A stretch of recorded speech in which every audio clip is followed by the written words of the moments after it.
King Lear Shakespeare के द्वारा लिखा गया एक ट्रेजेडी है जो कि 16th सेंचुरी में लिखा गया था। इसमें हम लोग मेनली कहानी देखेंगे किंग लियर पे बेस्ड है, जो कि अपने किंगडम का डिवाइड करता है अपनी 3 बेटियों में और कैसे उसको अपनी गलतियों का लास्ट में एहसास होता है। शेक्सपियर को ग्रेट ट्रेजेडियन माना जाता है 16th सेंचुरी का, और ऐसा माना जाता है कि वो बहुत अच्छा प्ले लिखते थे। In the play, the aging monarch decides to divide his kingdom among his 3 daughters based on their expression of love for him. इस पैराग्राफ में बताया जा रहा है कि एक राजा थे जो कि डिसाइड करते हैं कि अपने राज्यपाट को सबको डिवाइड कर देंगे अपनी 3 डॉटर पे, और इसका बेस्ट होगा कि वो उनके प्रति अपना प्यार कैसे जाहिर करती हैं। गोंडिल और रीगन उनकी जो बेटियां थी वो बहुत ज़्यादा प्यार दिखाती हैं और बताती है कि वही सबसे ज़्यादा इम्पोर्टेंट है उनके लिए। मगर कॉर्डेलिया उनकी जो सबसे छोटी बेटी है वो बहुत ही प्यारी है, अब मगर वो मना कर देती है ये सब एक्सप्रेशन के लिए। उनका प्राइज में वो कुछ बोलना नहीं चाहती। इसी गुस्सा में लियर जो है उसको डिसओन कर देते हैं, मतलब अपने किंगडम से निकाल देते हैं और उसको कोई भी प्रॉपर्टी नहीं देते हैं और उसको अपने राज्यपाट से बाहर कर देते हैं।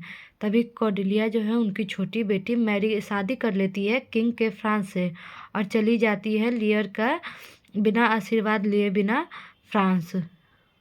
इन सब के बीच उसके जाने के बाद यहाँ पे जो दोनों बेटियां हैं वो दोनों बाद में अपना रंग दिखाती हैं कि कैसे वो झूठा प्यार दिखाई थी अपने पिता के लिए। लियर दोनों बेटियों के पास रहने के लिए जाती है, मगर दोनों उन लोग उसको मना कर देते हैं, कहते हैं कि आप रहिए मगर हम लोगों के हिसाब से रहिए। लियर को तभी रियलाइज होता है कि उसने कितनी बड़ी गलती कर दी है।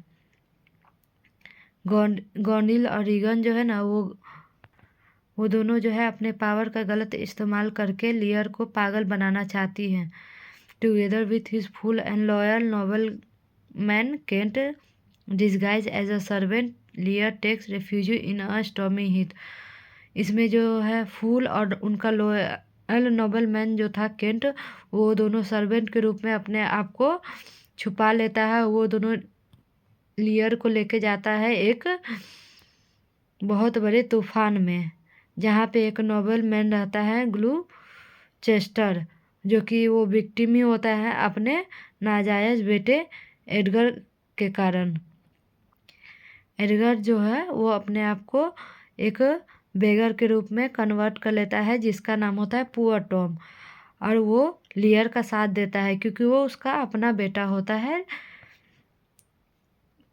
तभी लियर की जो बेटी होती है उसके अगेंस्ट हो जाती हैं और ग्लूचेस्टर डिसाइड करता है कि वो किंग को बेटे नहीं करेगा। इसी के लिए ग्लूचेस्टर को अंधा बना देती है और उसको भी बाहर निकाल देती है। ये किया गया था रीगन और उसके पिता के द्वारा। जो कि एडगर था वो अपने आप को गाइड कर रहा था ग्लूचेस्टर का, क्योंकि वो उसी का बेटा था और वो वहाँ पे लेके गया उसको लियर के पास। तभी कॉर्डेलिया को पता चलता है कि उसके पिता के साथ ये सब हुआ है, तो वो वहाँ पे फ्रेंच आर्मी को लीड करते हुए अपने पिता को बचाने के लिए आ जाती है।